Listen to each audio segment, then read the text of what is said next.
Ladies and gentlemen, welcome to What the What? Woo! I am Eric, Cream of the Crop Creech.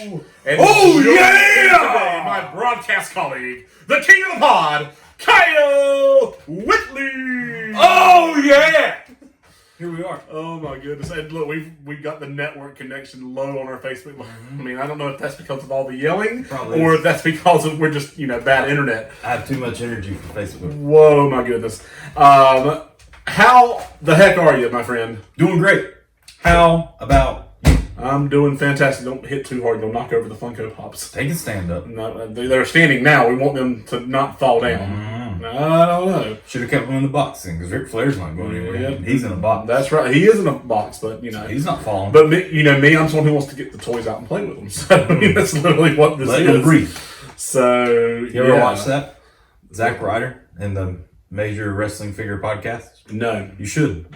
He goes and collects all, Zack Ryder has one of the largest. Oh, I do know that, yes. but I've never watched or seen any of this. You stuff. should watch all the YouTube videos. I mean, I don't watch his wrestling matches. I don't watch anything else. Oh, That's come mean of Come me. on. I'm sorry. But you should watch his YouTube channel, because he really does. He goes to a storage unit and buys. I can't remember that dude's name, but he buys figures out of this dude's storage unit and doing good. Lee, how are you doing? Sorry, folks. On the other, if you're listening to the podcast on Monday, we are also on Facebook Live and also recording for YouTube. So Multiple platforms here. So. So Yeah, we're here. we are here. It is hot in this room. It is a beautiful day. You like that? That was nice. That was nice. And we need to decide on one of two things. We either need to invest in outdoor equipment so we can record outside, Okay. or we need to have this thing like later at night, so it's the outdoors is not tempting us.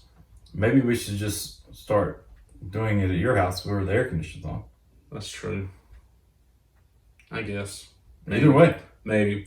Although I do like, even if the air conditioning's on, though, the outdoors are still pretty. I mean, that doesn't That's true. change the fact. So We'll open a window then. maybe. We'll see. So this is too late, but I had thought about how cool it would have been to do the entire podcast as like a wrestling promo. I mean, that was kind of what my intro was like, But we've stopped this. We're just normal talking now. I'm saying if we would have just... I don't know if I could have done that the whole time. It would be a test to see what we're capable of. I mean, who would you have done your voice in, or your promo style? I would switch. It wouldn't be one person. I'd swap it up. You swap it up. I think I would try to do mine as The Rock the whole time. Then The Rock had a vulgar mouth, and we are a family-friendly show. That's true. So probably couldn't have done The Rock or Steve Austin or.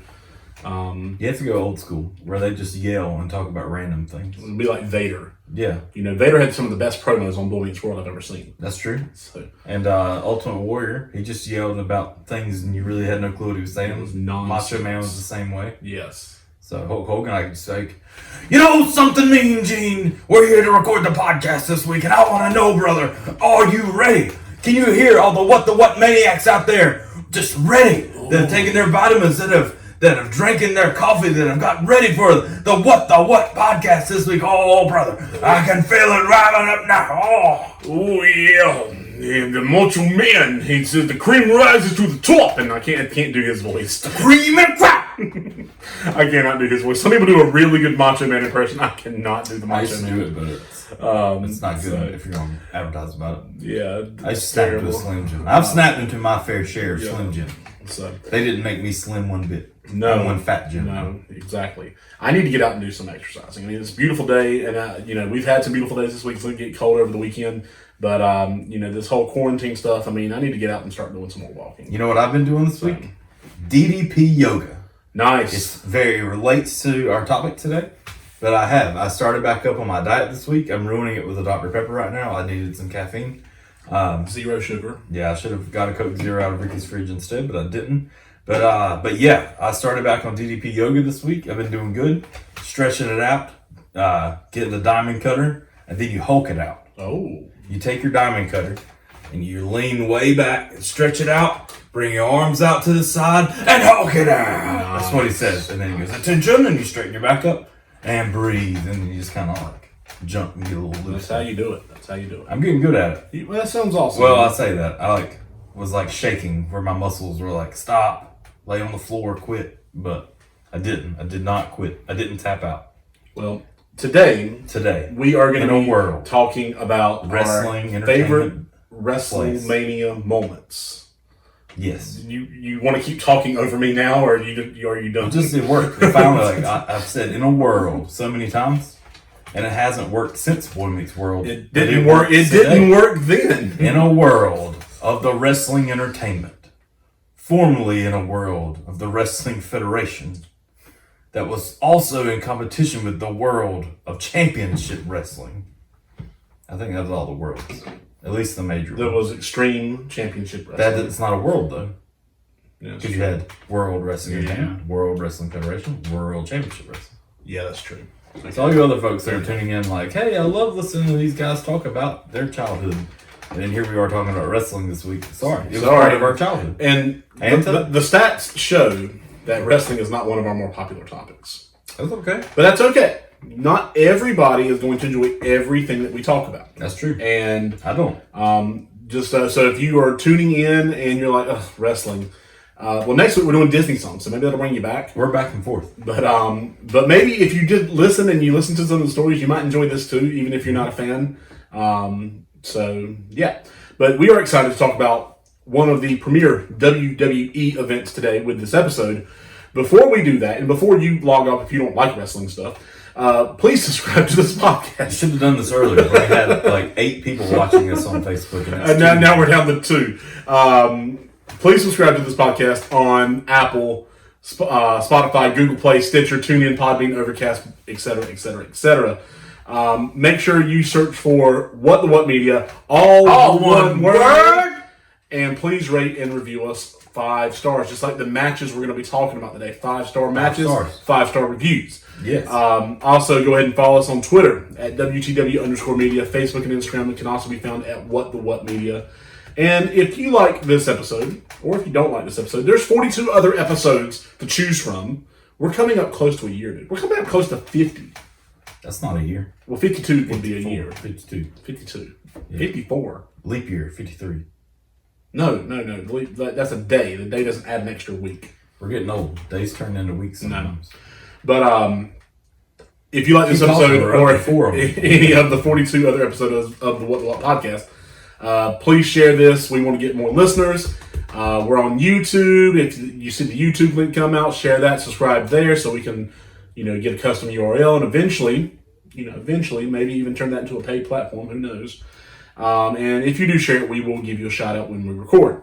On today's episode, we are talking about our favorite WWE WrestleMania moments. Mm-hmm. Spoiler warning for today's episode. We are going to be going deep dive.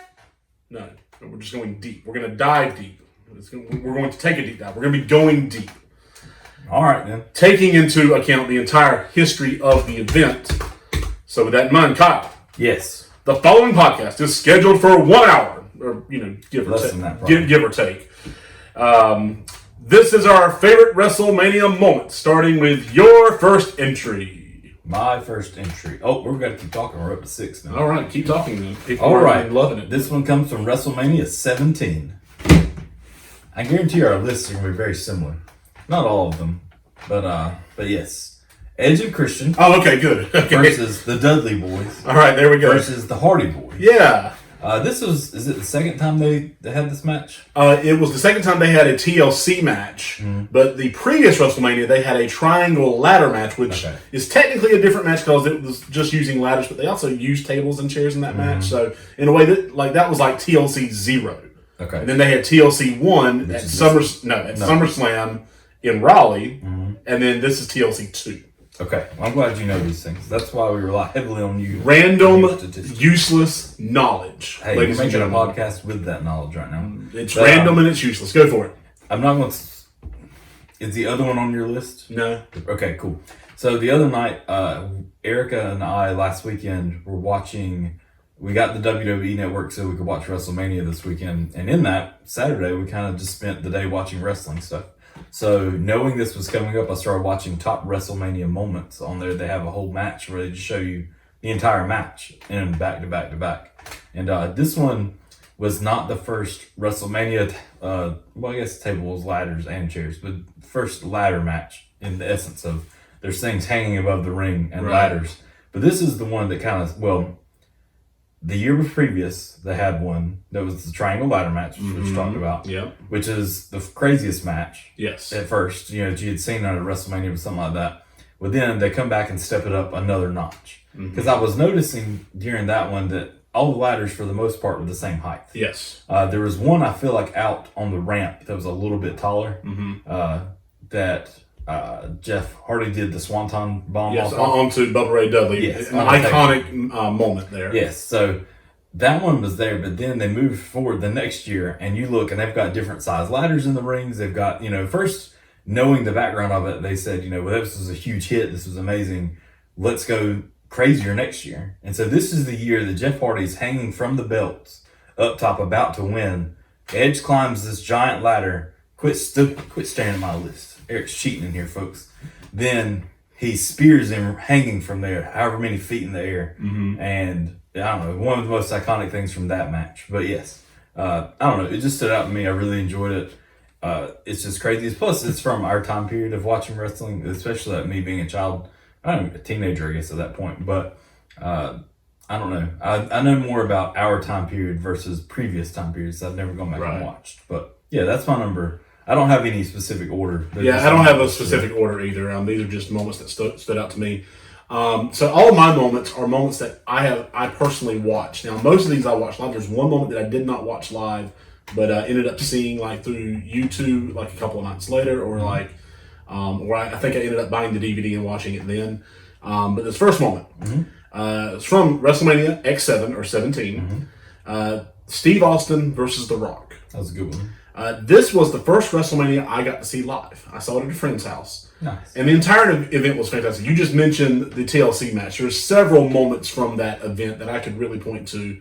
The Vince McMahon, Shane McMahon match was insane. It was. Was that the first time he went from coast to coast? Yes. What that means, folks, is he climbed the rings or the ropes on one side of the ring up to the top turnbuckle, and then pretty much did this giant drop kick from there all the way to the other side of the ring, into a trash can, into his dad. Yeah, which is who hasn't wanted to do that. Yeah, exactly. He thought you had family problems. But the story of Steve Austin, who a year and a half prior had to have neck surgery.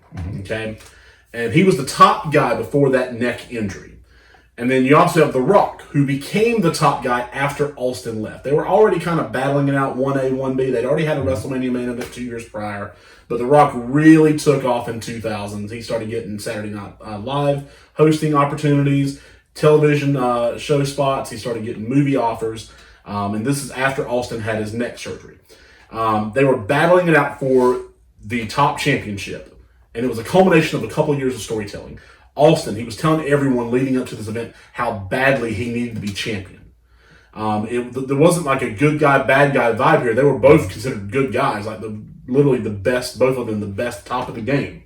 But Austin proved how bad he needed to be champion by selling his soul to the devil himself, Vince McMahon, breaking the hearts of fans around the world by aligning with his once mortal enemy, McMahon. And McMahon hands him a chair. Austin attacks The Rock with a chair, 7, 8 chair shots, just beats him viciously to pin him and to win the title in his home state. And he ended up becoming a bad guy through that. And it was just a heck of an ending to see McMahon and Austin That's not the heel turn you needed, though. toasting each other after 3 years of them hating each other. And that it was the most bizarre ending, and you could not wait to see what would happen the next night. That stood out to me. Like I said, it was my first WrestleMania I watched live, and I'm thinking, I don't have cable. I can't watch Raw tomorrow. What am I going to do? I mean, I was hooked. So my first moment, WrestleMania X7, Steve Austin versus The Rock. Nice. Well, your next moment's also on my list, because I was staring at your list while you were talking. Look, you cannot tell me not to look at my list or your list and not look. Stop it. Hey, Let me actually flip my page because it wasn't my next moment. But I just was like, well, wait, no, you can't steal my moment. I'm not. I'm just going to, we'll share it. WrestleMania 24, Shawn Michaels versus Ric Flair. Give us a little background history on that match. I don't want to. Well, that's fine. We'll go ahead and move on. Next one. Let's do this. So, a few months prior to this WrestleMania, Ric Flair, he declared that the next time he lost, that he would retire. And Ric Flair's in his 50s at this point. Mm-hmm. He was not the guy from the 80s and early 90s who was just this world beater. He clearly lost a step. This was in 2008. And 8 years removed from his last world championship win, and even that was kind of questionable because that was in the last days of WCW. But he was pulling out wins left and right. And him and Shawn Michaels got paired up for a match at WrestleMania. And Shawn Michaels was a friend. He was an ally. And the story in the match saw Flair pulling out all the stops, but Shawn Michaels was just a little bit ahead of him, just a one step ahead of him. And Michaels, he's in position when he's in the corner. He's tuning up the band. He's getting ready for sweet chin music. Mm-hmm. And Flair, he gets up to his feet. He's got tears in his eyes. He's got his hands up like he's like an old gunslinger who's just ready to go down a hell of bullets. Okay? And he has got his hands up in that fighting position, and Michaels has a tear in his eyes and says, "I'm sorry. I love you." And then bam, super kicks to the base. Sweet chin music. And he super kicked the greatest of all time, pinned him, and he put the old veteran basically out of his misery. You know, and rolled over and put his arm around him, let him crying in the ring. Yep. It was super emotional. The next night on Raw saw legends and allies and enemies from years past all join Flair in the ring as a celebration of his career. It was a great moment. Too bad he kind of ruined it when he went to TNA and wrestled then. But no one saw that. I didn't see it, but no one saw that. So except for that one thing where he goes back and forth with the other guy. Yes. Jay Lethal. Woo! Yes.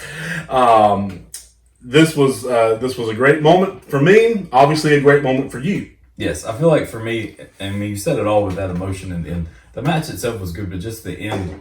When Ric Flair, he's always been an amazing character, amazing, he's had questionable life outside of it, but in the ring, he brings out those emotions in that moment where you really feel that this man is giving his last shot. It's almost like you feel like an older, maybe your grandpa, who's been beat down, but he's standing up still. He comes from that generation of you're tough and you're going to go down fighting. And he just stands up, and then those tears coming out of his eyes, and he's like, come on. Just end it. Yeah, come on. Yeah, and then Shawn Michaels does that, says, I'm sorry, I love you, and then did that. Didn't Bayley do that to Charlotte Flair? I believe if you go back and look, Ric Flair's on the outside, and Bayley's on the top rope, and she looks over at Ric Flair and says, I'm sorry, I love you, and then gives Charlotte the elbow drop. I don't remember. You should go back and watch that. I don't remember that moment. But there was a nice little touch, because 2 years after this match, Shawn Michaels was retired by The Undertaker. Mm-hmm. And Undertaker was going to show Shawn Michaels a little bit of mercy, and he was like, tell him to stay down, stay down. And Michaels was getting up kind of like Flair did with the hands, but instead of just kind of accepting his fate, he slaps The Undertaker right across the face. Mm-hmm. And then does the throat slash. And the Undertaker's like, oh, no, you didn't. And tombstones him out of his, out of his misery, basically. That was 20 years ago. That was WrestleMania 26, or not 20, 10 years ago. That was WrestleMania 26. We just had WrestleMania 36 this past weekend. So, Undertaker still putting fools out of their misery by AJ Styles. Yes. So, I guess the next one will come to my list. Yep, we're going back to you. This one takes it way back to WrestleMania 3. I was not alive for this, I don't think. No, I was sure. I don't think. Let's see. I was barely alive for this one. This might have been one of the first WrestleManias I was alive for. But I definitely didn't see it live.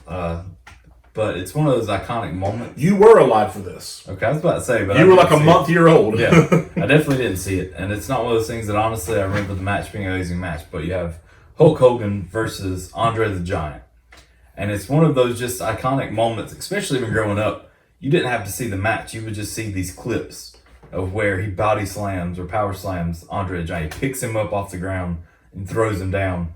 And I don't think it was the first time it ever had technically happened, but at least on that stage, it happened that way the first time.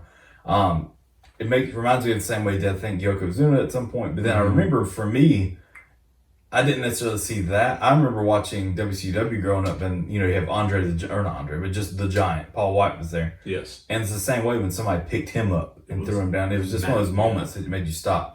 It probably wasn't one of the greatest matches of all time. This was the greatest moment where it's always have a flashback moment. They talk about WrestleMania moments.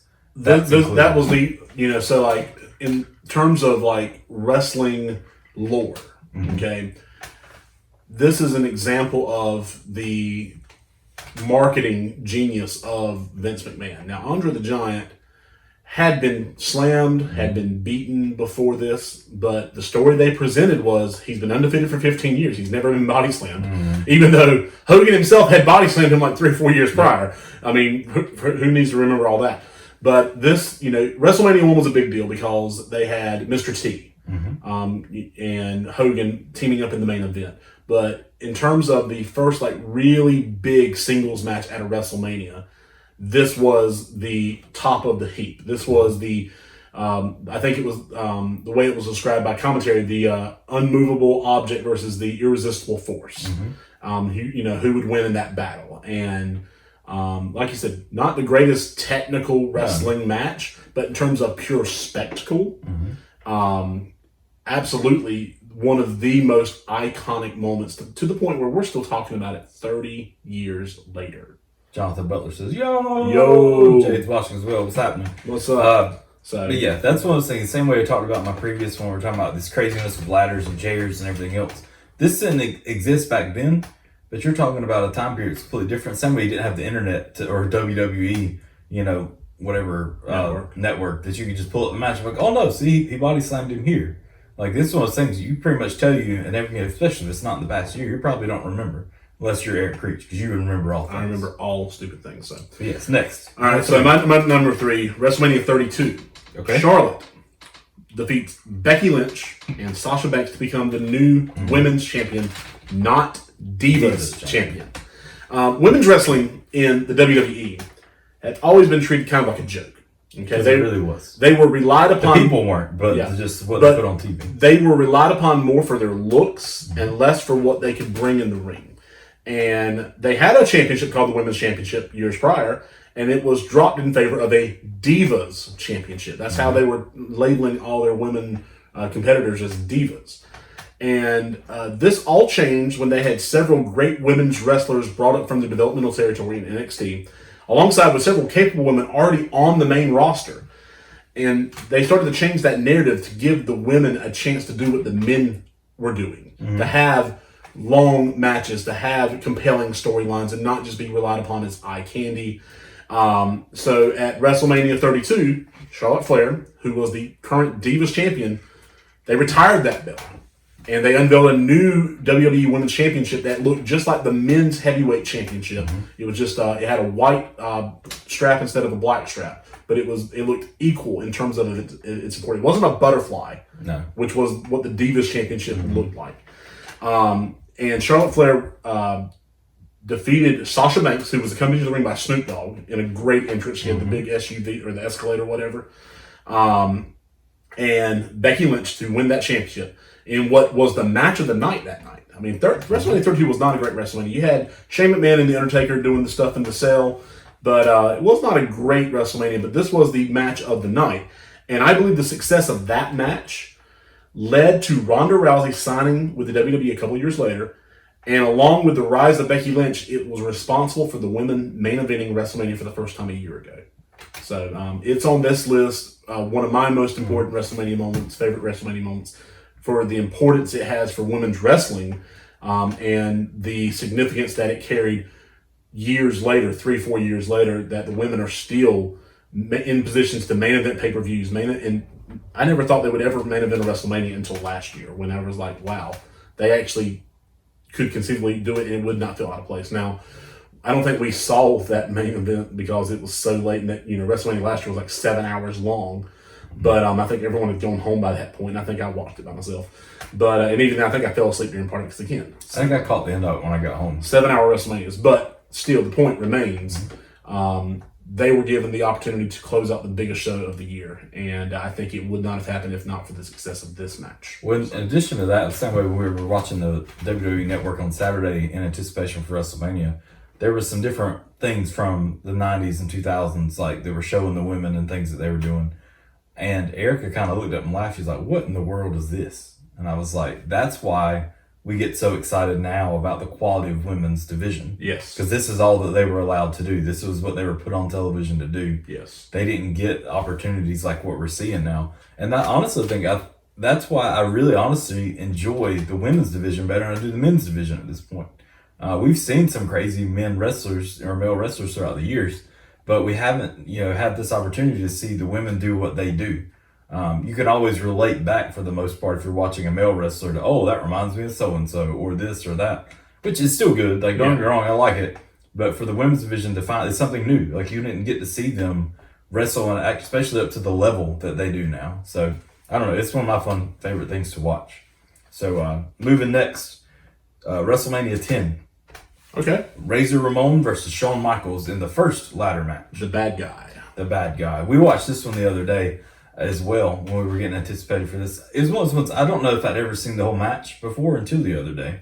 I always knew it was the first. I knew it was talked about highly, but I didn't realize the length of things that went on in that match versus, you see the stuff with the Hardy Boys and everybody else later, and everybody talked about how they took it to another level beyond that. But you go back to this match, and it's not just some dainty match where they wrestle some and then finally go up the ladder at the end.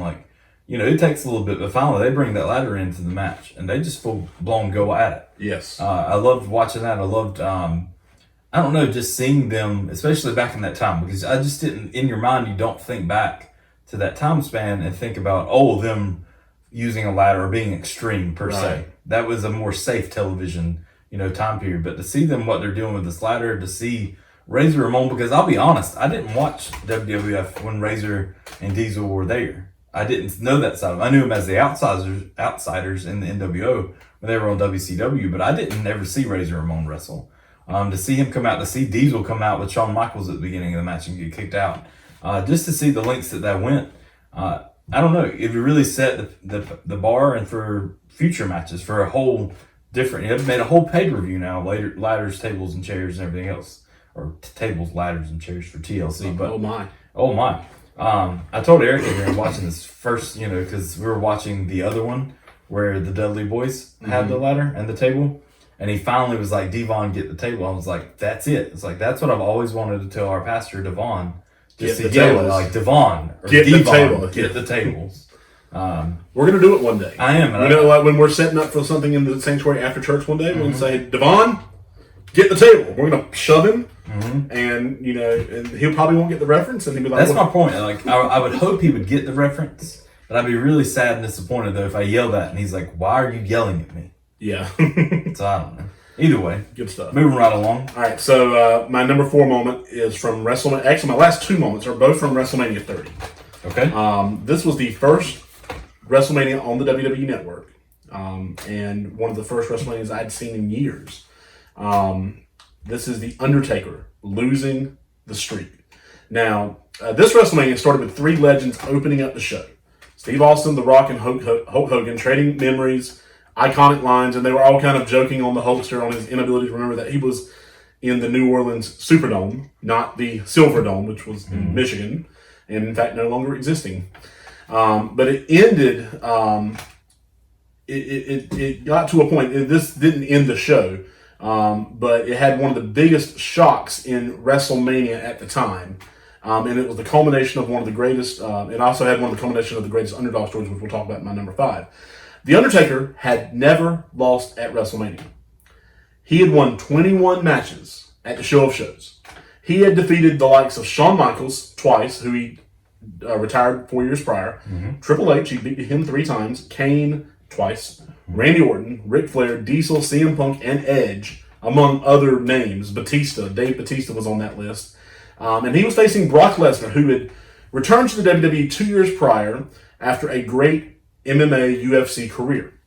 Lesnar had a so-so comeback to wrestling at that point. He had traded wins with Triple H. He had beaten Cena. I think he had 2 wins and 2 losses in his 2 years. Maybe he had a couple more, but he was only wrestling like on the big shows.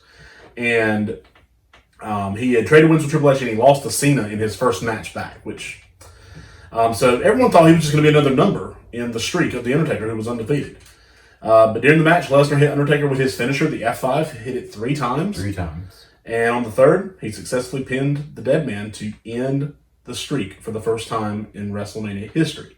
The crowd was silent. They were stunned. But their jaws were dropped. Their eyes were Literally memes created through that one moment. Announcers were stunned. Paul Heyman, Lesnar's manager, had a look of disbelieving glee on his face, like, I can't believe it.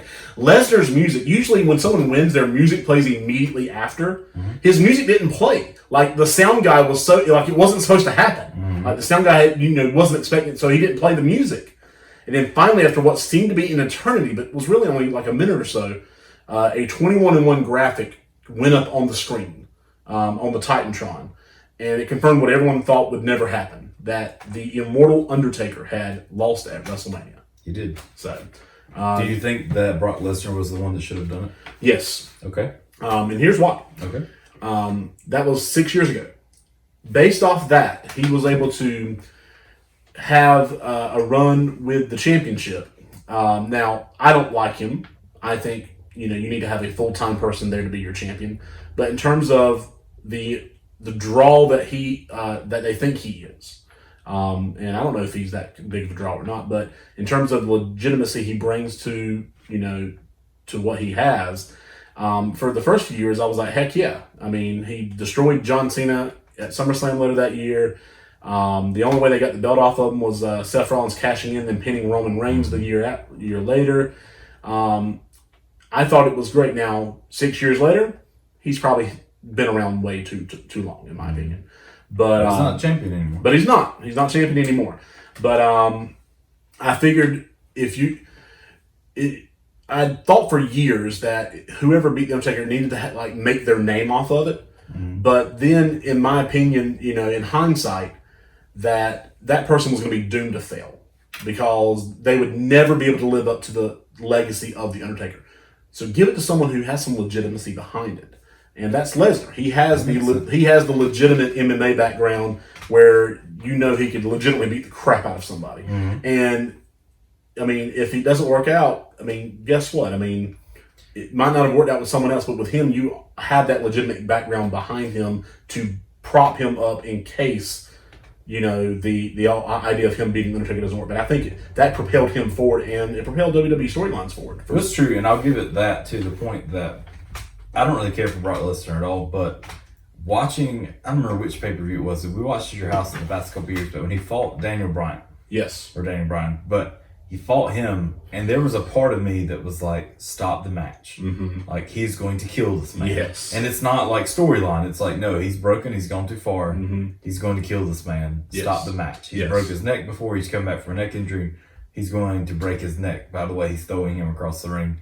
I don't know. It pulled me in a way that wrestling hadn't done in a very long time. So I would give it that much credit that, yes, he brings an aura of legitimacy to everything he does. That's true. Now, whether you enjoy watching that or not, your mileage may vary. There are some things, I think with the right person in the ring with him, yeah, I can get on board, especially like a smaller guy where you have this underdog story. Now, you put him in the ring with like Braun Strowman or Roman Reigns, two bigger guys who can't move as fast, and all it is them just trading punches and super. I mean, it's just not as fun. That's true. So, what's your last moment on your list? The last one, WrestleMania 13. We've got Bret the Hitman Hart versus Steve Austin in a no DQ match. I remember this scene. It was actually an I Quit match. Well, that's true. There was no disqualifications at all. Right. But you had to say I quit. You had to give up, or tap out or give in. Or be submitted, basically, yes. I think it was... You couldn't be pinned, yes, pretty much. Couldn't be pinned. You had to quit.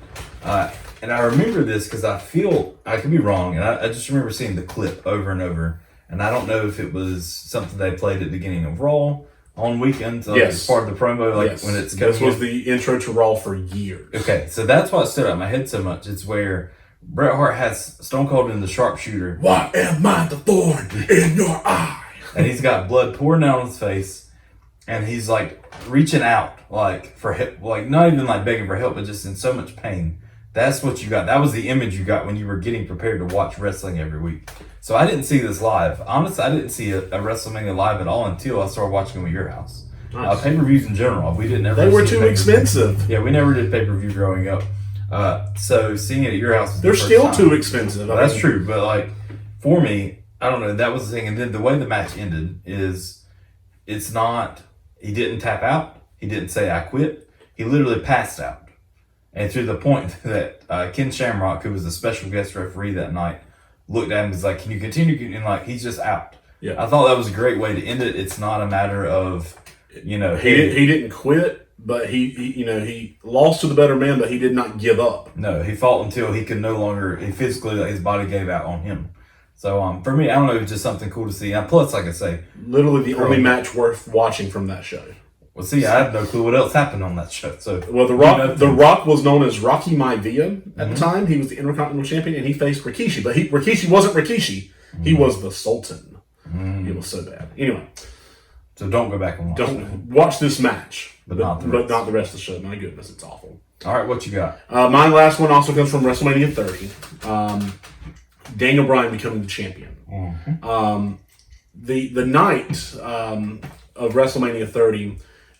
The best WrestleManias culminate in the end of some stories that have been told over several months or even years.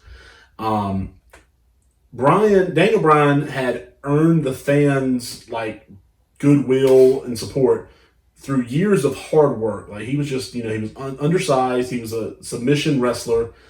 He had won the championship at SummerSlam in 2013. He beat John Cena clean.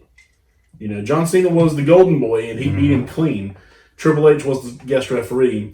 And then as soon as he won the title, Triple H turned on him, gave him the pedigree, Triple H's finisher, called Randy Orton down there. Randy Orton was the Money in the Bank briefcase holder, which meant he had a title shot that he could cash in at any point throughout the year. Orton cashed in the title and then stole the title off of Daniel Bryan. So, the next month, Daniel Bryan beat Orton again, but, he ended up getting disqualified, or, the title was held up because the referee or someone's foot was under the rope or whatever. It was Daniel Bryan just kept getting denied his moment. And rumors were kind of coming out that the management of the WWE didn't really see Daniel Bryan as an A+ player. They thought he was a B+ player. He wasn't the guy that you built a company around. He wasn't the guy that you marketed.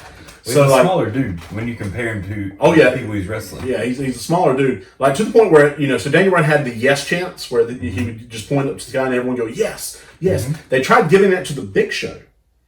Big Show, who actually stole the chant. And when Big Show was facing Orton, at Survivor Series, and the fans turned on it immediately. They kind of shuffled Daniel Bryan down through the lower part of the card. The WWE had big things in mind for WrestleMania that year. They brought back Dave Bautista, who was a wrestler who wrestled with them in the 2000s. He went off to do a movie career. He was going to be in the Guardians of the Galaxy movie later that summer. So his career hadn't really taken off yet, but he was on the cusp, and he wanted to come back and do a few things in wrestling before his movie career took off. So they brought him back for the Royal Rumble. He won the Royal Rumble, and the fans booed the mess out of it. They hated it because they wanted Daniel Bryan to win the Rumble. They wanted Daniel Bryan to get his shot. And the idea of watching Randy Orton, who honestly I've been bored by before, Dave Bautista, who I like, but he really needs the best ring partner to be entertaining to me. And especially as a good guy. He's not even a good guy. He's a really great bad guy. But that was your WrestleMania main event, Orton versus Batista. And the fans really revolted. Every time they would see Batista Orton, they'd boo the mess out of them. Anytime they see Triple H or anyone who was not Daniel Bryan, they would boo it merciful. I mean, it was awful. To the point where the WWE was kind of in a quandary. They got their biggest show, the 30th WrestleMania, one of the big landmarks. And they had the prospect of their main event being booed out of the building in front of 70,000 fans. So, they allowed Daniel Bryan, they brought him in, they said, okay, you're going to face Triple H in the opening match, and the winner of that match will join these two in the main event for the title. So, in the opening match, Daniel Bryan beat Triple H with the knee plus, not the B plus, the knee plus. Little play on words there. Pins Triple H, who was, he's married to the boss's daughter. He's legitimately in management in WWE now.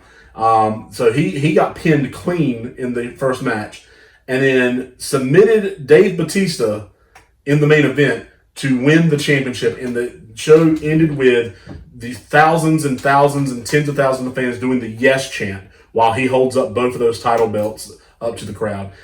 His reign ended like a month later or 2 months later, where he had a neck injury and he had to vacate the title. But for one night, Daniel Bryan was on top of the world, and it was magical. It was one of the greatest underdog stories that you can see. It's one of the reasons wrestling can be great at points. Just one of the classic stories told here. The guy that no one believed in, no one thought could do it, he ends up as champion at the greatest, at the show of shows, at one of the greatest shows of all time. So. The cool thing about that, too, is I wasn't watching wrestling at the time, but some of my friends were. John Parker, Jarrett Parker, DJ Stance, they were watching, and they were publicly, like, on Facebook every night, either on Raw or SmackDown or events. They loved Daniel Bryan. I think it was DJ especially, but I remember constantly seeing this. I was like, who is that guy? I don't know anything about him. But he kept talking to, every week I could keep up with what was going on with Daniel Bryan just because of the fact of them being so frustrated with what WWE was doing and not giving him the character or the time he deserved. And like I said, the fans turned on everything else because they loved him. They wanted him to win. And I remember, I think it was after the Royal Rumbles you were talking about, like them taking to Facebook, just letting it all out, being so upset, being like, give this man his time, give him his chance. Because he deserves it. Everybody wants it, except for you people in management that have no clue what you're doing. Like, the crazy thing is, a month after that Royal Rumble, the WWE Network was rolling out for the first time. And people were threatening not to buy it. Sure. Like, they were threatening, you know what? Hit them in their pockets. We're not going to buy this thing. I know it's $10 a month and it's got every wrestling pay-per-view we'd ever want, but we're not going to buy it. You haven't done that. And so, the fear of losing out on money, I guess. I don't know. So, I've got some social media shout-outs. Go for it. From Twitter. I don't know if we've got any from Facebook or Instagram, but I actually put this out last week because, I was trying to stay ahead of the curve. And I put it out there, and I got a few responses. This is from my buddy Chris Alt, who is under the Twitter name Nacho So Spicy. And his name now is Social Distancing Warrior. That's a good one. Yes. He says that his 5 favorite moments would be Daniel Bryan's big moment at 30, Austin's heel turn at 17, Randy Savage and Miss Elizabeth reuniting at WrestleMania 7, which is a great moment. The Hart Austin double turn at 13, and even though he doesn't like Ronda Rousey, the women getting the main event at 35. For sure.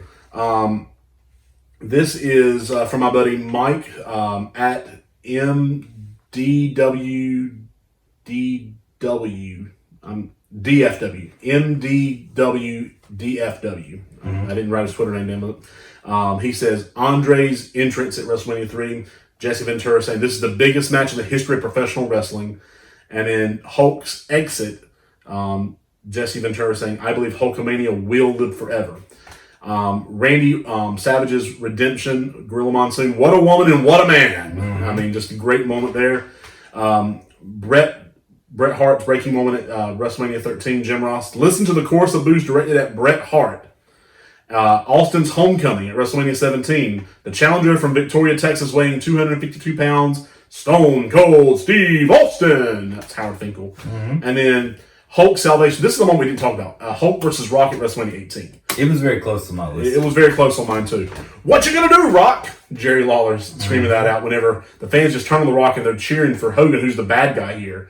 Just kind of reliving their childhood in that moment. What's one of those matches, not to interrupt and not take a lot of time, but I remember this almost being like a dream match. Yes. From, you have these guys you've been watching forever on WCW, and then you have The Rock and all these other younger guys doing what they're doing, and it's things you would make up characters on a video game to play. So I don't know, it was just cool to see that, and then cool to see the respect at the end of that, to see Hulk have his moments, but then the respect he showed The Rock at the end of that match as well. My buddy Corey Harris, Tyson. And that was Mike Tyson knocking out Shawn Michaels at WrestleMania 14. He was the special enforcer for the Austin Michaels WWE Championship match. And then Tech Shark 300 listed Shawn Michaels versus Flair at 24 and Andre versus Hogan at WrestleMania 3. If you can pull up Instagram, I know we had one. The one I saw on Facebook was Chris Rowe, who said he's never seen a WrestleMania. I've never seen a WrestleMania. So that was Chris's comment. He at least got his name mentioned on the podcast today. But it is one of those things that, like I said, I didn't either growing up until I started hanging out with you. So, all right, pulling up the gram. For for some reason, when we record podcasts, people really like to text me. You're a popular guy. But only during this 45 minutes to an hour, though. Well, while you finish pulling that up, I will say I had an honorable mention from this past weekend's WrestleMania. It's not necessarily that the match was great, but Braun Strowman is now the champion. Yeah, and it's something I've wanted for a long time. And so they're about 3 years too late on it, but I think he's still got time. Yeah. It still was not at the height, or the way they would have planned it best. But I'm glad he got it. Yeah. And honestly, the Undertaker and AJ Styles, the way they did it is just a completely new way for them to do matches. I went back and watched just that one match from night one. I really, really enjoyed that. Mm-hmm. The Firefly Funhouse match with Bray Wyatt and Cena from the second night was incredible to watch too. I love the way they filmed both of those. Yes. But yes. Emma_R_Kimber. The crazy KO match, I guess that's Kevin Owens, was so good. But after looking forward to the Firefly Funhouse match for a while, it's impossible to say that it wasn't my favorite moment. So it was, and I would say, the Kevin Owens fight was really good. I hadn't seen wrestling a little bit, so Seth Rollins being like the Messiah now, his own character.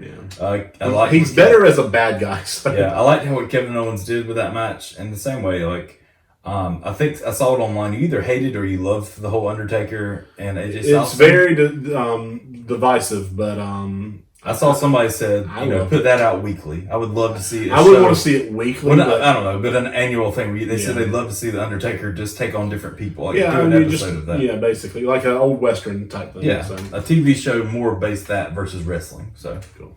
All right, friends. We hope you enjoyed this discussion as much as we did. That you're as pumped as we are for the rest of this journey into pop culture and nostalgia. Next week, we are diving into the world of Disney songs. I can show you the world. Because you ain't never had a friend, never had a friend. You ain't never had a friend, never had a friend. Until next time, stay as cool as the other side of the pillow. We'll see you next week on the What Show. Bye. Woo.